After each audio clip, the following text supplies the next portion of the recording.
Bueno, bienvenidos a todos y todas. En esta oportunidad voy a abordar un tema que a mi criterio reviste bastante importancia, que es los aspectos prácticos y teóricos de la unidad de medida arancelaria UMA. En primer lugar, siempre cuando se habla de estos temas, resulta de importancia destacar la fecha de entrada en vigencia de la Ley 27423, que es el 22 de diciembre de 2017. Eh, Debe tenerse en cuenta esta fecha con bastante hincapié, porque el profesional debe corroborar la normativa que le aplica el tribunal al momento de efectuar la regulación. Si en principio el profesional ha sido designado con anterioridad a la entrada en vigencia de esta normativa, deberían aplicarle la ley 21839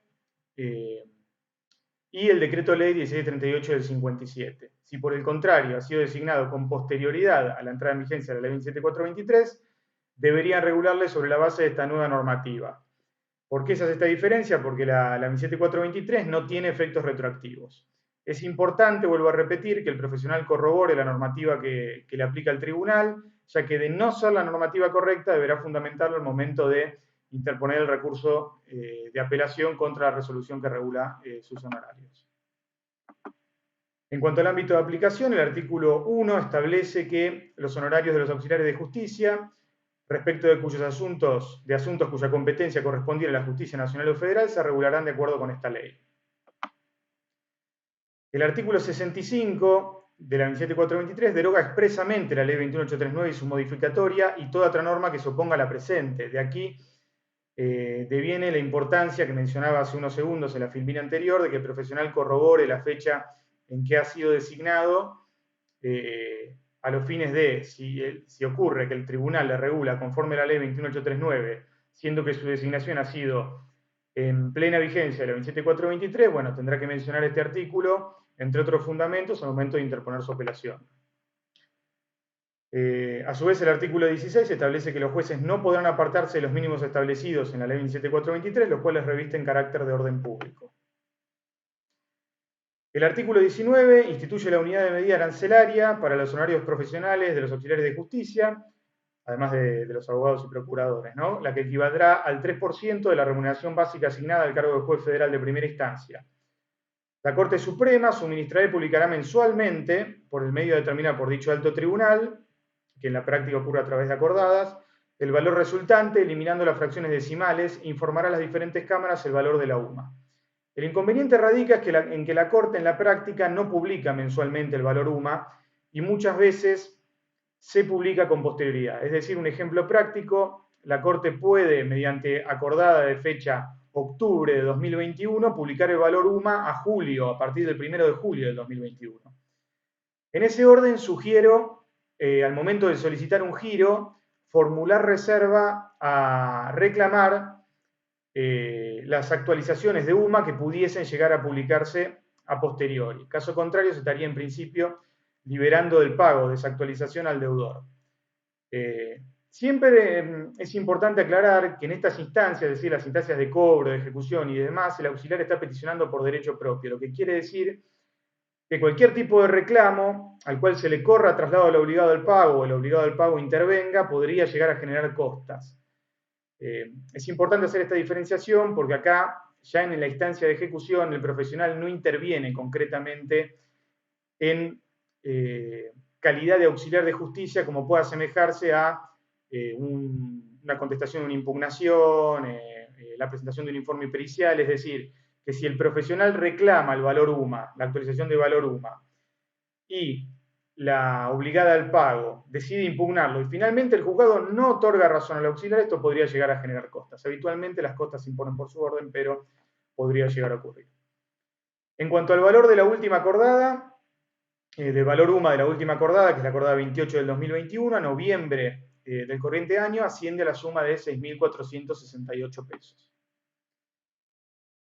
Asimismo, me parece pertinente recordar los modos anormales de determinación del proceso y las pautas de regulación que se encuentran establecidas en el artículo 25, el cual estipula que en el caso de los peritos, y con posterioridad a la aceptación del cargo, el proceso finalizará de modo normal por cualquiera de las formas establecidas por las normas vigentes, es decir, transacción, conciliación, caducidad de la instancia en fueros como el civil, comercial, es decir, no el fuero del trabajo, sino el resto de los fueros, los honorarios se regularán aplicando las siguientes pautas.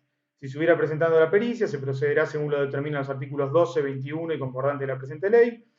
Y si no se hubiera presentado la pericia, los jueces apreciarán la labor realizada en base al artículo 16 y dispondrán la regulación compensatoria adecuada. A tal efecto, requerirían al profesional interviniente el detalle de las tareas realizadas, desde la aceptación del cargo hasta la fecha de la notificación de la finalización del proceso.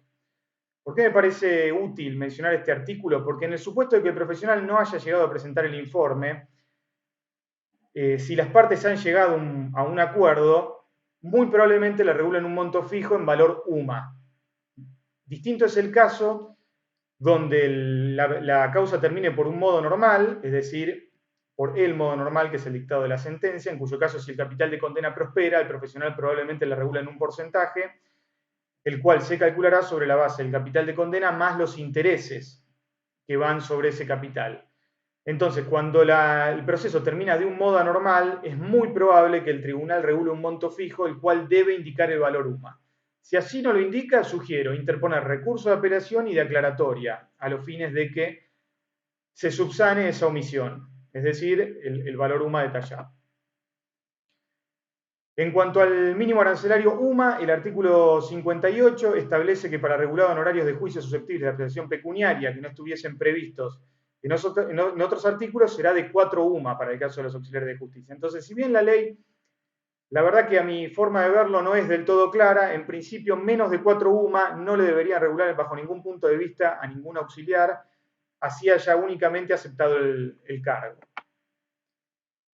En cuanto a lo que establece el artículo 60 y 61, en los procesos no susceptibles de apreciación pecuniaria, los honorarios de los peritos serán fijados conforme a las pautas valorativas del artículo 16 y en un mínimo de 6 UMA, siendo suficiente para la fijación de los honorarios mínimos, es decir, de esos 6 UMA, la aceptación del cargo conferido.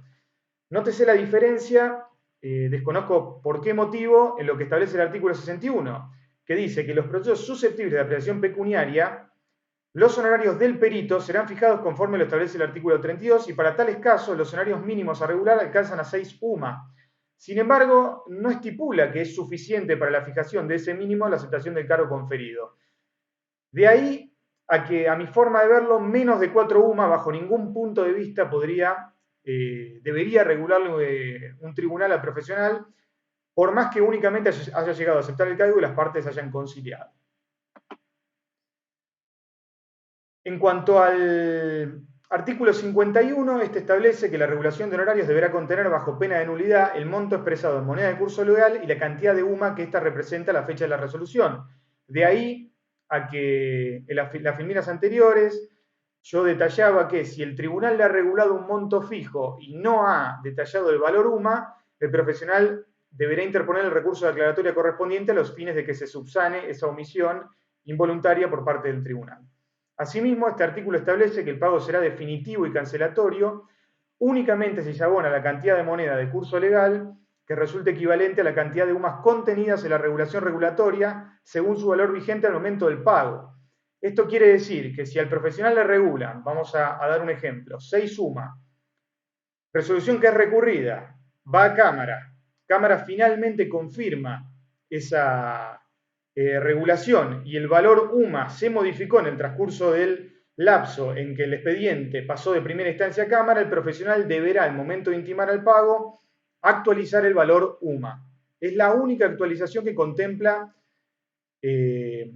nuestro sistema jurídico, por cuanto distinto es el caso de los intereses moratorios, ¿de acuerdo? Que no es este el caso que estamos hablando, y nuestro ordenamiento ya que no contempla la actualización por inflación o devaluaciones y demás. Por ende, es importante que el profesional, al momento de intimar el pago, si el valor UMA ha sido modificado, proceda a actualizarlo. En cuanto a los intereses, los honorarios regulados judicialmente deberán abonarse entre los 10 días de quedar firme la resolución regulatoria, conforme lo establece el artículo 54. Los honorarios deberán pagarse siempre en moneda de curso legal y las deudas de honorarios pactados o por regulación judicial firme, cuando hubiere mora del deudor, devengarán intereses de la fecha de la regulación de primera instancia y hasta el momento de su efectivo pago, los que serán fijados por el juez de la causa siguiendo el mismo criterio que el utilizado para establecer la actualización de los valores económicos de la causa. ¿Qué quiere decir esto? Si hay mora del deudor, los honorarios comienzan a vengarse de la regulación de primera instancia. Ahora bien, ¿qué ocurre si el valor UMA se modificó? A mi forma de verlo, el planteo hay que llevar los intereses desde la fecha de la regulación de primera instancia y con el valor UMA actualizado. A mi forma de verlo, este es el espíritu de la ley, que castiga con bastante severidad al deudor, a diferencia de lo que hacía la normativa anterior, la ley 21839. Esto quiere decir que en todos los casos los jueces, si el profesional o la profesional efectúa el cálculo a partir de la regulación de primera instancia y con el valor UMA actualizado, ¿se lo van a otorgar? La respuesta es no. Los criterios de los tribunales no son uniformes y varían de acuerdo al magistrado o la magistrada que esté a cargo de las actuaciones. Y tengan en cuenta lo que les manifestaba hace unos segundos con relación al hecho de que en esta instancia podrían llegar a aplicarle costas. Bueno, muchas gracias por visualizar este video y ante cualquier duda, porque el tema es complejo y da lugar generalmente a bastantes dudas, siempre tienen la posibilidad de efectuar una consulta conmigo o con cualquier otro de los asesores del área judicial. Muchas gracias.